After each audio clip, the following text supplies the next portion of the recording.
Hello बच्चों, welcome to back my channel.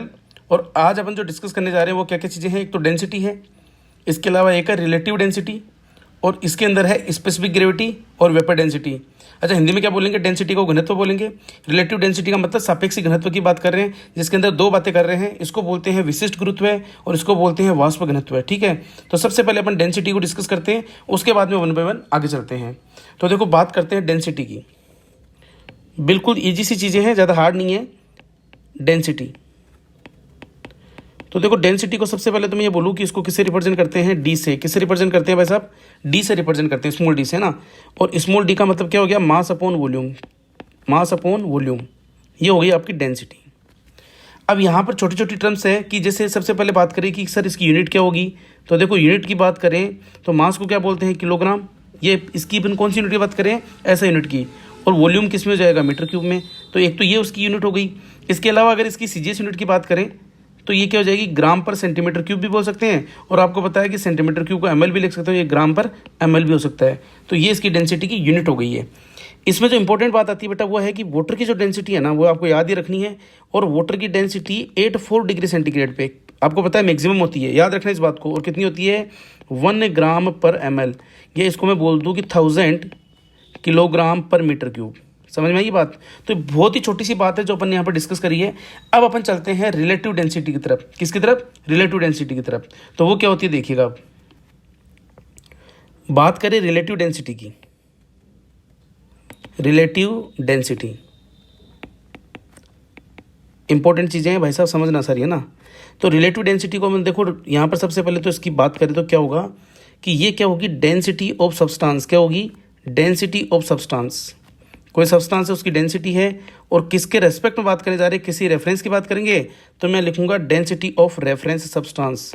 Density of reference substance. ठीक है, ये क्या होगी? अपनी रिलेटिव डेंसिटी। अच्छा सुनो मेरी बात, रिलेटिव बोला है, इसका मतलब दोनों ही डेंसिटी आ रही है, यहाँ भी डेंसिटी और यहाँ भी डेंसिटी आ रही है। इसका मतलब ये कौन सी टर्म होगी? डायमेंशनलेस। कौन सी होगी? Dimensionless term. मतलब इसकी कोई यूनिट नहीं है यहाँ पे। समझ में आ गई बात सारी? अब इसमें दो तरीके की डेंसिटी होती है। एक तो होती है रिलेटिव डेंसिटी के अंदर, एक तो होती है स्पेसिफिक ग्रेविटी। क्या होती है? Specific gravity. और एक होती है वेपर डेंसिटी, जो अपन जनरली डिस्कस करेंगे। तो मैं सबसे पहले डिस्कस करने जाऊंगा स्पेसिफिक ग्रेविटी की, तो पहले इसको डिस्कस कर लेते हैं, उसके बाद में चलेंगे अपन वेपर डेंसिटी की तरफ। देखो बेटा, बात करें स्पेसिफिक ग्रेविटी। स्पेसिफिक ग्रेविटी, अच्छा हिंदी में क्या बोलेंगे? विशिष्ट गुरुत्व है। क्या बोलेंगे? विशिष्ट गुरुत्व बोलेंगे इसको। ठीक है। अच्छा, स्पेसिफिक ग्रेविटी की बात करें तो इसके अंदर क्या लिखूंगा मैं? यहाँ पे वही चीज़ लिखूंगा बेटा कि density of substance. Density of substance. ठीक है, डेंसिटी ऑफ ए सब्सटेंस। लेकिन यहाँ पर जो मेरा रेफरेंस सब्सटेंस है वो क्या ले रहा हूँ? मैं वाटर ले रहा हूँ। तो मैं लिख रहा हूँ कि density of water. Density of water. ठीक है, और कहाँ पर? 84 डिग्री सेंटीग्रेड। जो भी थोड़ी देर पहले मैंने बताया था कि 1 ग्राम पर एमएल होता है। तो बेटा मैं ऐसे लिख दूँ क्या कि डेंसिटी ऑफ सब्सटेंस जो भी है किसके अंदर है? इन ग्राम पर एमएल अपॉन, पता मैं सीधा सीधा लिख दूँ 1 ग्राम पर एमएल। समझ में आ रही है? स्पेसिफिक ग्रेविटी का मतलब क्या होता है? वैसा विशिष्ट गुरुत्व होता है। ठीक है। अच्छा सुनो, आगे छोटी छोटी बातें और है, पहले इसको खत्म कर देते हैं। अगर मैं एग्जांपल ले लूँ, देखो बेटा कि अगर मैं कहूँ कि डेंसिटी है वो एल्यूमिनियम की बात करें, किसकी बात करें? एल्यूमिनियम के सॉलिड की, मेटल की बात करें, तो वो होती है 2.7 ग्राम पर एमएल। ठीक है। अगर आपसे बोले कि एल्यूमिनियम की स्पेसिफिक ग्रेविटी क्या होगी? Specific gravity of aluminium. Specific gravity of aluminium. ठीक है, तो वह सब क्या होगी मुझे बताओ कि मैं लिखूंगा क्या यहाँ पे? इसको देखो जैसे यहाँ लिखूंगा 2.7 ग्राम पर एमएल, और ये क्या हो गया? 1 ग्राम पर एमएल। तो मुझे बताओ ये ग्राम पर एमएल तो कट ही जाएगा। और आपको थोड़ी देर पहले मैंने बताया था कि जो स्पेसिफिक ग्रेविटी होती है वो क्या होती है? डायमेंशनलेस होती है। तो आंसर क्या जाएगा? 2.7। अच्छा, इंपॉर्टेंट बातें क्या है वो सुनो इसकी। ये जो बेसिकली जो है, जो किस में यूज़ में लेते हैं कि मतलब मेनली जो यूज़ में लेते हैं वो किस में लेते हैं? मेनली जो लेते हैं वो सॉलिड में लेते हैं, और किस में लेते हैं? लिक्विड्स में लेते हैं। ठीक है, याद रह जाएगा सारी बातें। स्पेसिफिक ग्रेविटी को मेनली सॉलिड और लिक्विड के लिए काम में लेते हैं। तो ये तो बात होगी सारी यहाँ तक की आपकी कौन सी? स्पेसिफिक ग्रेविटी की। अब अपन जो लास्ट अपना बच रहा है वेपर डेंसिटी, उसको डिस्कस करते हैं। देखो बेटा, अब अपन बात करने जा रहे हैं वेपर डेंसिटी की। किसकी बात करने जा रहे हैं? Vapour density. बहुत ही इंपॉर्टेंट टर्म है, याद रखना। इसको हिंदी में बोलते हैं वाष्प घनत्व, वेपर डेंसिटी। अच्छा, है किसके लिए? Only for gases, only for gases, ठीक है, ओनली फॉर गैसेस। ये गैसेस के लिए अपन बेसिकली काम में लेते हैं, ठीक है।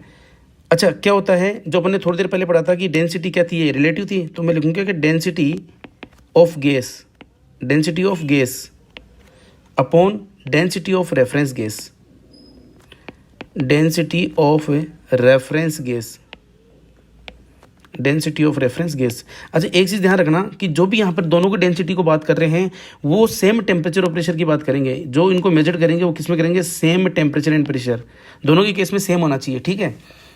अब बात करें यहाँ पर डेंसिटी को। अच्छा, थोड़ा सा देखो, इसको रिलेट करते हैं अपन।